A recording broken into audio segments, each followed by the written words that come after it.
Aloha, welcome back to Ina Bear Farm. We haven't made a video in a long time. It's been a really wet season.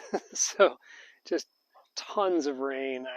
I've lost count, but I would probably guess somewhere about 40 inches of rain since January.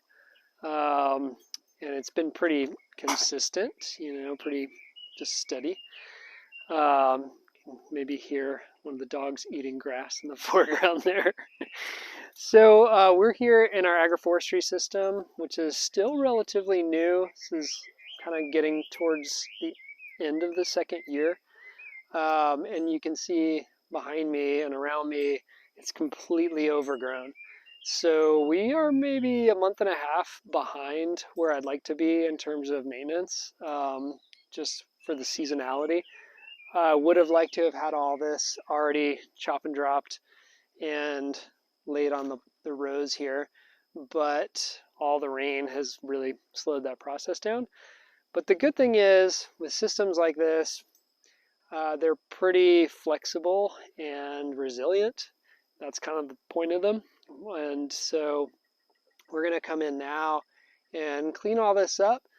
So right now you can't even see past this wall of vegetation biomass behind me.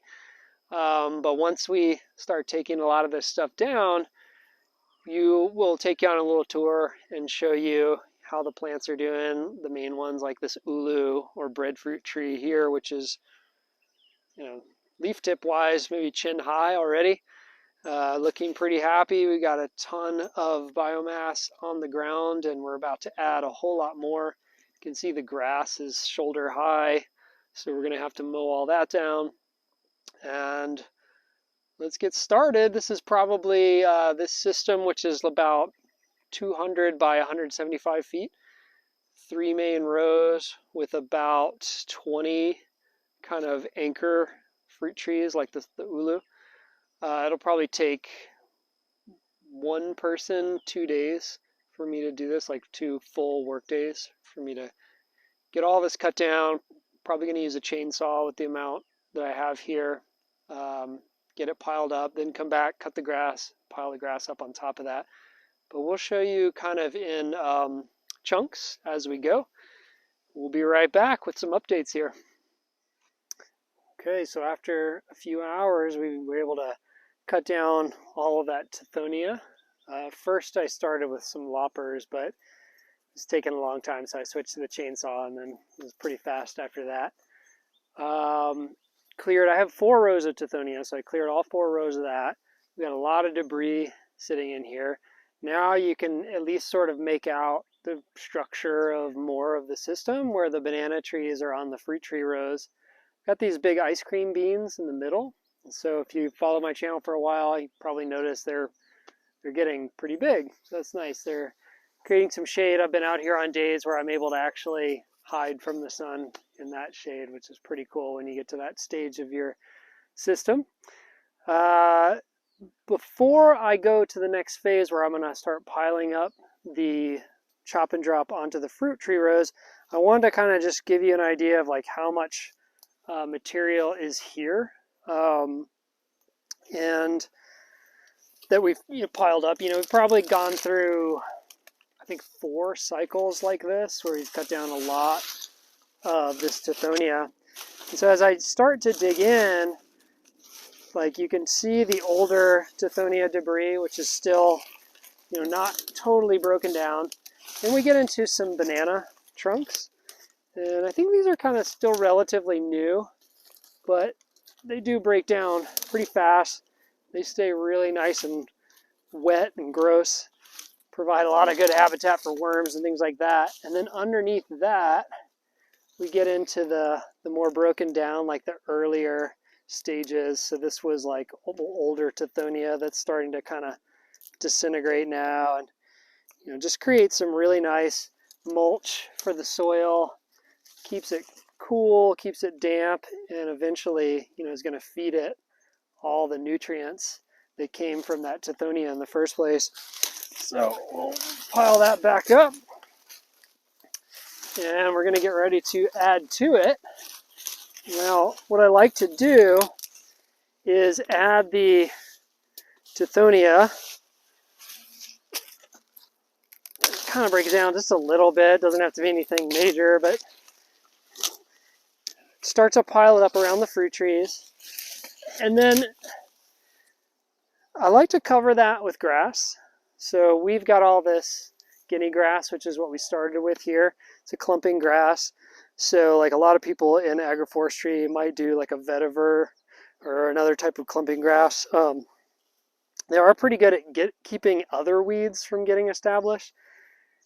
I kind of consider it a weed because it's an invasive grass that has covered my entire property. But it is useful for something like this. So we'll come and cut that and pile that on top of the Tithonia.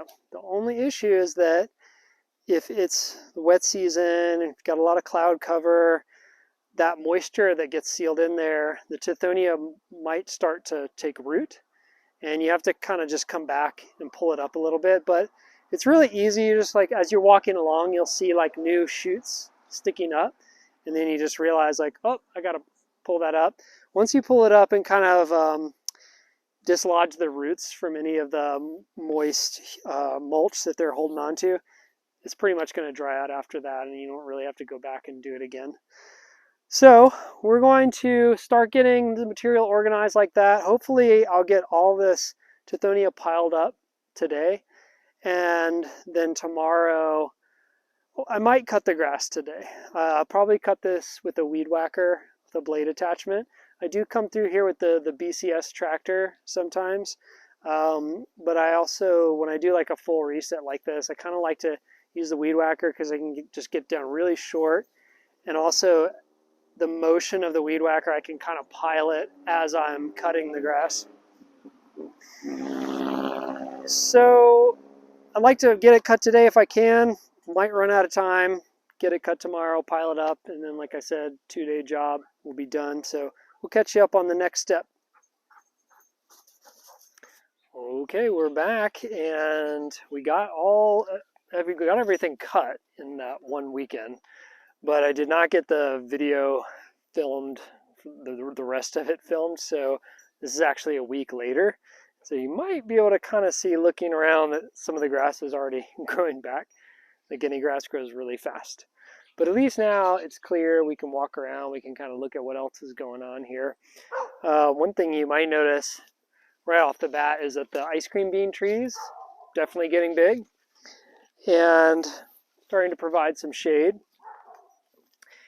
And these are seed-grown trees, so that's less than 2 years.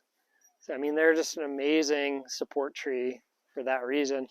I mean, that's at least 15 feet tall in less than 2 years. Some of our other fruit trees that we're growing, this is a soursop from seed, and it's been quite protected for the most part. It used to have a lot of this pigeon pea around it, and we've kind of slowly opened up that area a little bit. You can see on the Tithonia, the little growth tips are already coming back from having been cut, so that stuff grows super fast. We can walk down and look at some of these other fruit tree rows.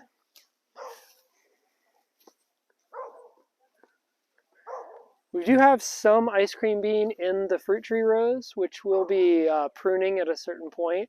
But I think for now, they're not really casting a ton of shade, so I may just end up leaving them.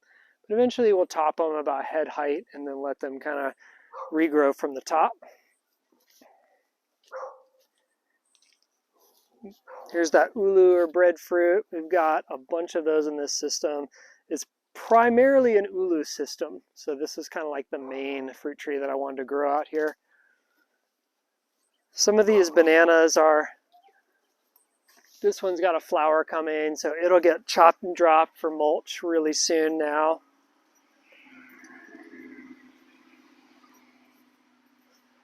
We've got some, like this is a longan from seed, and it's obviously really small. It's not growing as fast as the soursop. I've noticed that's just kind of like the timeline for longan. They kind of just sit for a while and then all of a sudden they'll shoot up. So hopefully that's going to be the case with these. similar thing where they were covered with the pigeon pea. And then we kind of slowly cut it back, or a lot of it died back. So yeah, we're going to come out here, take down whatever banana trees or fruiting, use that as mulch, feed the system with that. I did not, sometimes I will rake all this grass that I cut and throw that onto the rows as well, but I did not have time to do that for this particular job. So you can just leave it, let it cover the ground. That's, you know, just extra mulch generally in the area. So this is what we're looking at. Probably won't do a big reset like this again until closer to the end of the dry season, which may be like November.